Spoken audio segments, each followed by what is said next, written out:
What's the hardest thing about writing? Well, it's getting started. Maybe you're having a hard time coming up with a story idea, or you're stuck on where to take your story next.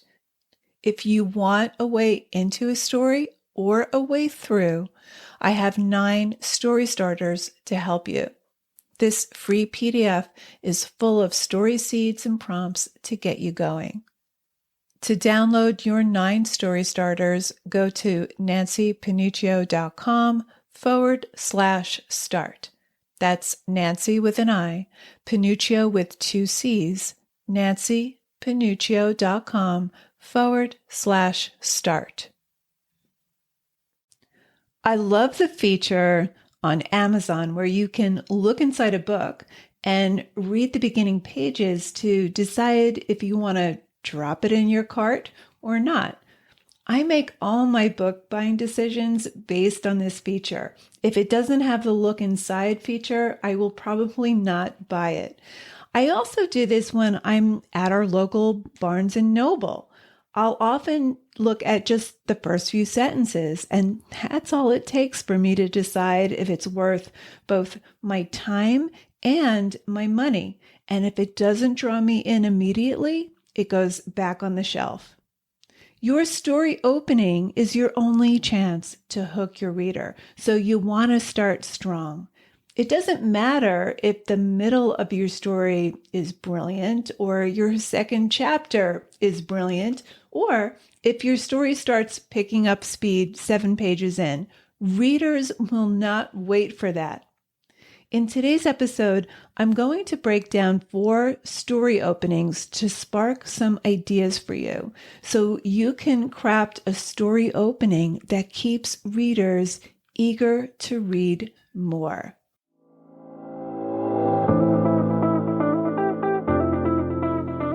Writer Unleashed is for you, a writer who has a story you want to bring onto the page and into the hearts and minds of readers. I'm Nancy Panuccio, writer, editor, and writing coach. And each week, we'll explore techniques, mindsets, and inspiration for writing stories readers can't put down. Thanks for spending some time with me today. Now let's begin.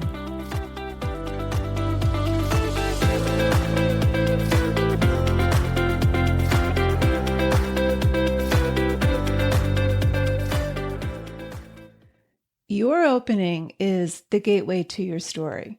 A strong opening drops readers into the world of your characters. It establishes the tone. It establishes place and narrative voice. It manages readers' expectations. Your opening should give the reader some idea of what and who your story is about. Most important, your opening should entice the reader to keep reading. So what's the best way to open your story? Where do you begin? What should you include? And what should you withhold? Now, before we dive in, let's talk about 3 common missteps writers make with their story openings. Misstep number 1. It's just a weak opening. It might be overwritten or it might be underwritten, but it doesn't create images. It doesn't have original details that make the opening vivid and immediate and muscular. Misstep number 2, cramming too much information. There are too many details, too many characters, too many things happening, or just too much explanation. The reader can only metabolize so much, so don't be in a hurry to give them too much too soon. And misstep number 3, it starts at the beginning. We're immediately inundated with backstory.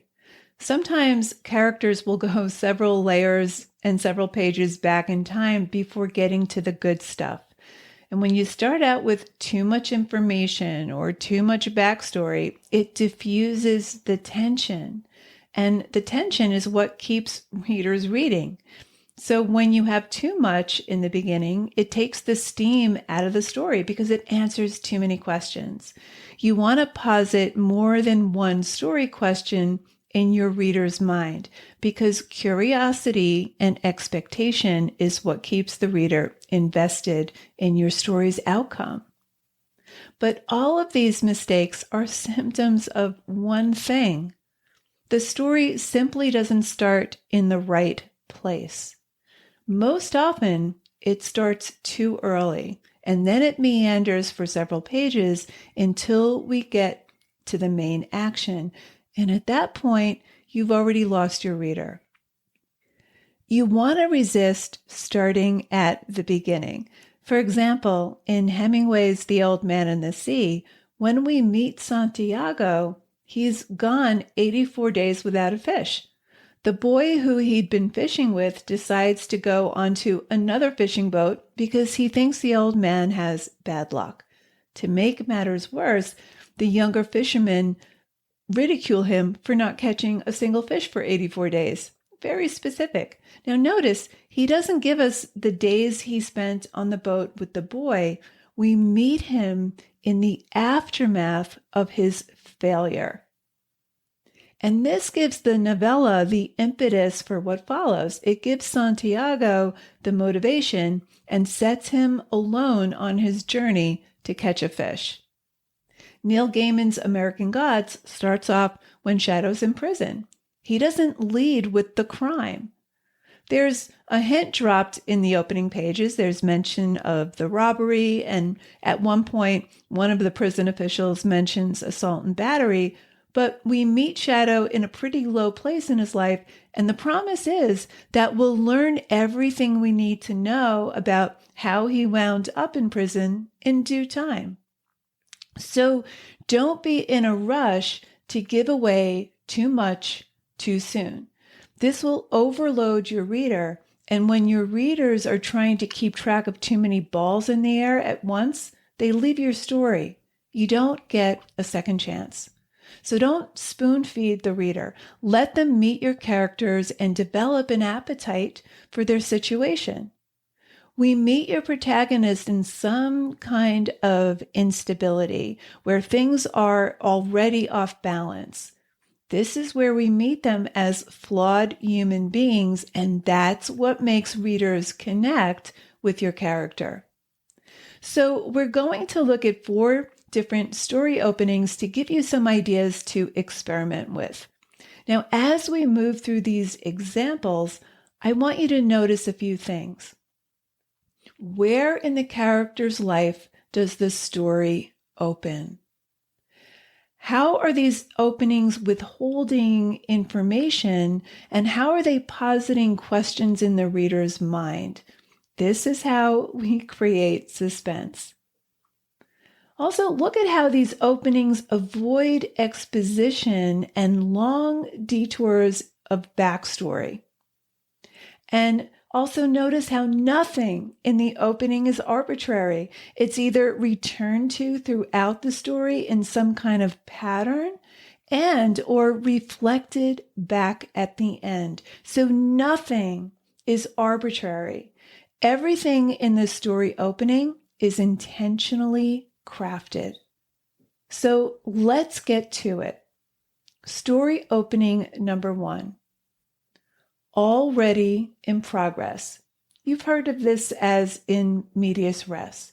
So you want to put your protagonist somewhere interacting with someone, something, or some situation. It's like the curtains opening at the beginning of a stage play. The playwright and the director puts the characters in the middle of something. The actor is in the middle of doing something. They're in a room and they're engaged in some activity, or they're in the middle of a conversation. So think of the reader walking into a room in a house where things are already underway. So we're invited into the character's world. We're transported directly into your character's experience. We're brought to a particular place in a particular time, and we meet characters in the middle of something where things are unstable for your protagonist. Here's the opening from Hemingway's short story, The Short, Happy Life of Frances McComber. It was now lunchtime, and they were all sitting under the double green fly of the dining tent, pretending that nothing had happened. Now notice, he didn't start with the thing that happened. He started after the thing that happened. We can infer it was something embarrassing or humiliating or uncomfortable. We're wondering what just happened and who it happened to, but we already have some expectations and questions, and this is how you create suspense. And a reader who's eager to keep reading to find out more. Very effective. So you can start with direct action. It could be physical action, it could be a conversation, or it can be a combination of both. But you want to put your protagonist in some interaction, either with another character, or if we meet the character alone, interacting with and responding to some situation. Here's another example from Deborah Eisenberg's story, The Girl Who Left Her Sock on the Floor. Jessica dangled a sock between her thumb and forefinger, studied it, and let it drop. There are times, she said, one wearies of rooming with a pig. Pig. Francie checked to see what page she was on and slammed world history shut. Why not go over to the nice, clean library, she said. You could go to the nice, clean library and you could think nice, clean thoughts. I'll just root around here in the homework. She pulled her blanket up and turned to the window, her eyes stinging. So this opening establishes where the protagonist, Francie, is. We get a sense of her age through the details. We know she's in a college dorm. We know she's studying for an exam. Notice that none of this is directly stated. We're getting a sense of her life as it is, the general reality of her life right now. So she's introduced as a flawed human being. She's messy, and there's absolutely no exposition. It's totally shown. We get straight up action, and we infer who and where these characters are. And then a few pages later, Francie learns that her mother has died, and that's the significant situation she's forced to reckon with. And this puts her on a path where she learns things about her parents that she never knew. So the opening establishes how life was up until that moment of then, when her life took an unexpected turn. So what about the sock on the floor and her roommate's complaint about the mess? Well, there's nothing random about that. It's really a metaphor for the messiness in her internal life, and it's a source of comfort for her. It's a kind of emotional insulation. And towards the end, she gives us this. Her body, Francie noticed, felt as if it had been crumpled up in a ball. She should stretch. Strange day. Well, true enough, that was something they could all be sure of. This room was really nice, though. Pretty and pleasantly messy, with interesting stuff all over the place. Interesting, nice stuff. So she brings back that idea of messiness. It's sort of a theme throughout the story. It's a metaphor for something internal about this character. So story opener number 1, already in progress. Story opener number 2, description. Here's the first paragraph in Suzanne Burney's novel, A Crime in the Neighborhood. So it launches with a descriptive setting. In 1972, Spring Hill was as safe a neighborhood as you could find near an East Coast city, one of those instant subdivisions where brick split levels and two-car garages had been planted like cabbages on squares of quiet green lawn. Occasionally, somebody's Schwinn bicycle was stolen or a dog was hit by a car that kept on going. Once in a while, we heard about a shoplifter at the Spring Hill Mall 6 blocks away, but otherwise, both the mall and the neighborhood always struck everyone as the most ordinary of places. So she gives us a snapshot of the neighborhood in 1972, how safe it was, how ordinary it was. But in the next paragraph, things turn. Then one summer evening, around 5:30, just as business at the mall had finished for the day, a florist named Miss Evelyn Crespo carried a box of orchid corsages out to her car for a wedding that night. And it continues that Miss Crespo hears a sound, a small, weak sound, and she goes up the hill to see what the source of it is, and she finds nothing, and then she gets back into her car and carries on her way. But as this opening continues, we learn that a boy was murdered, and he was found there the next day. So there's this moment of then when everything changes, particularly for the narrator, 10-year-old Marcia. So the boy's murder is a defining moment for her. She knew the boy, although not well, but now there's a feeling of being unsafe. It makes her super vigilant, and this obsessive vigilance compromises her morals as the novel progresses. So there's the before and after. There's the neighborhood before the boy's murder, and there's the neighborhood after the boy's murder. There's Marcia's life before the murder, and there's Marcia's life after the murder.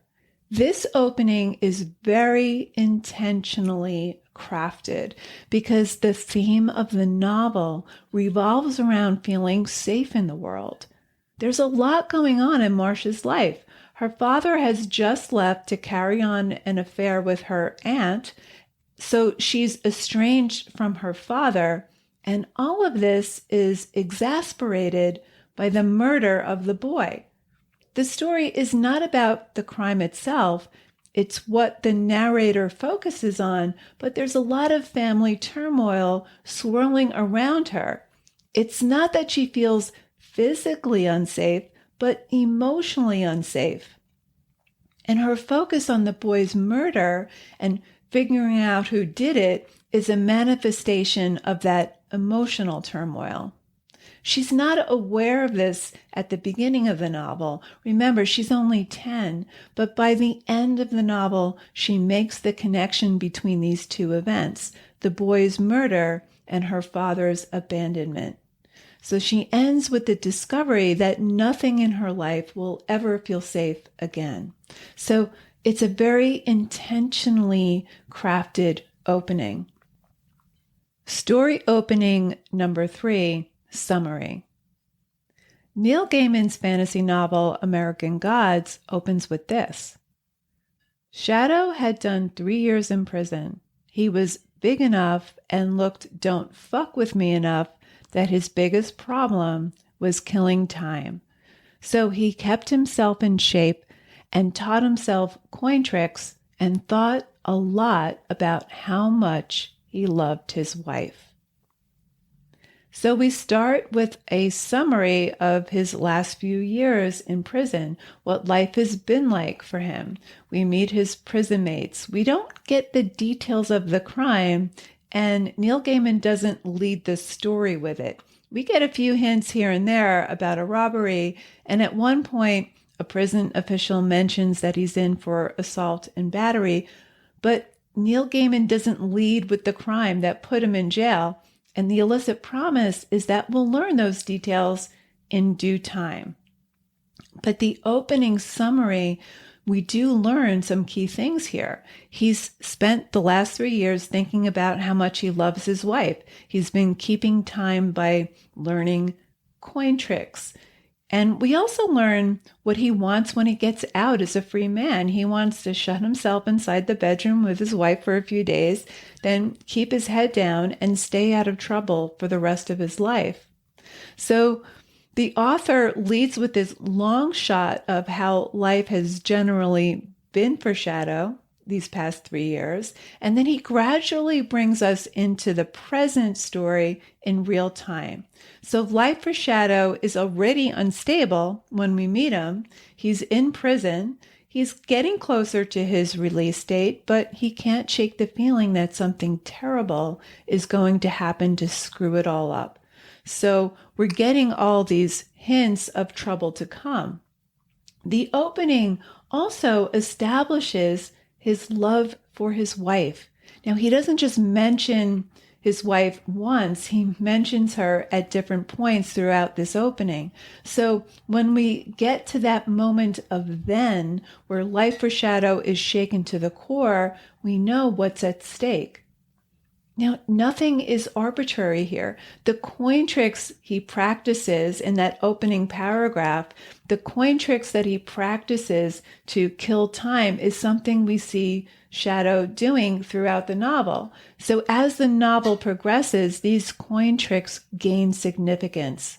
It's also how he ends the novel. He tossed the coin into the air with a flick of his thumb. It spun golden at the top of its arc in the sunlight, and it glittered and glinted and hung there in the midsummer sky as if it was never going to come down. Maybe it never would. Shadow didn't wait to see. He walked away, and he kept on walking.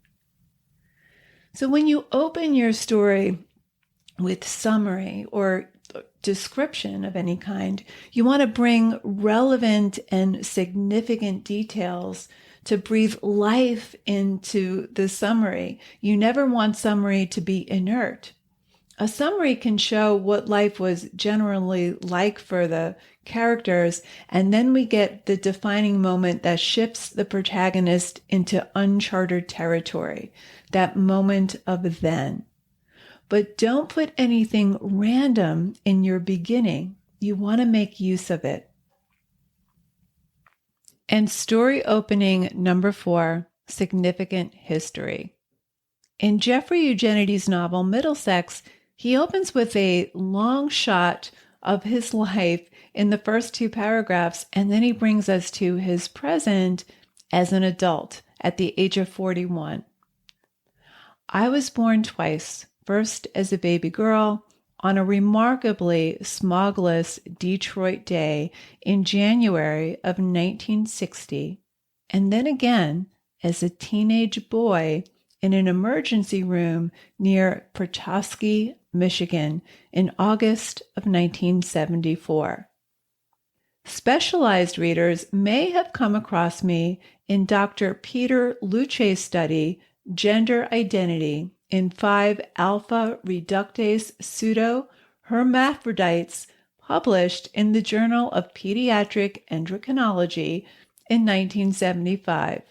Or maybe you've seen my photograph in Chapter 16 of the now sadly outdated Genetics and Heredity. That's me on page 578, standing naked beside a height chart with a black box covering my eyes. So he goes on a little bit more into significant history, another paragraph where he talks about his birth certificate listing his name as Calliope Helen Stephanides. And he goes on about some more significant history about how a redheaded girl from Grosse Pointe fell in love with me, not knowing what he was, and her brother liked him too, and so on. So it's a very removed kind of clinical snapshot of his life, but it's compressed. It doesn't go on for pages. It's very efficient and it's significant. It tells the story of how the narrator arrives at his present situation. But now, at the age of 41, I feel another birth coming on. So this is a coming of age story. It's also a family saga that traces the effect of a mutated gene on 3 generations of his family, which caused this momentous change in the protagonist's life. The novel is about his attempt to understand how he came to be the way he is. So it's a very well-crafted, again, opening, and it's very intentional. So let's wrap this up. You don't want to start at the beginning, so don't open your story at the beginning. So for example, if we started with the crime in American Gods, we'd have no questions to keep us going, and it would take far too long to get to the moment of then, when he learns right before he's released from prison that his wife just died in a car crash. You want to be managing expectations for the reader. That's what the opening does. So be aware of that. You want to pose more than one question, and you want to dispense essential information slowly, not all at once. So start where your character is in some kind of instability. So here are the 4 ways that you can open your story. These are just some possibilities to look for in the stories you read and to experiment with in your own stories. Number 1, start with things already in progress. It could be a physical action, it could be a conversation, it could be a combination of both, but you want to get your characters in action as soon as possible. Number 2, open with a description. Again, don't linger too long on description. Description can ground the reader in time and place. Number 3, open with summary. This can show how life generally was to give us a sense of how life was before everything changes for your protagonist.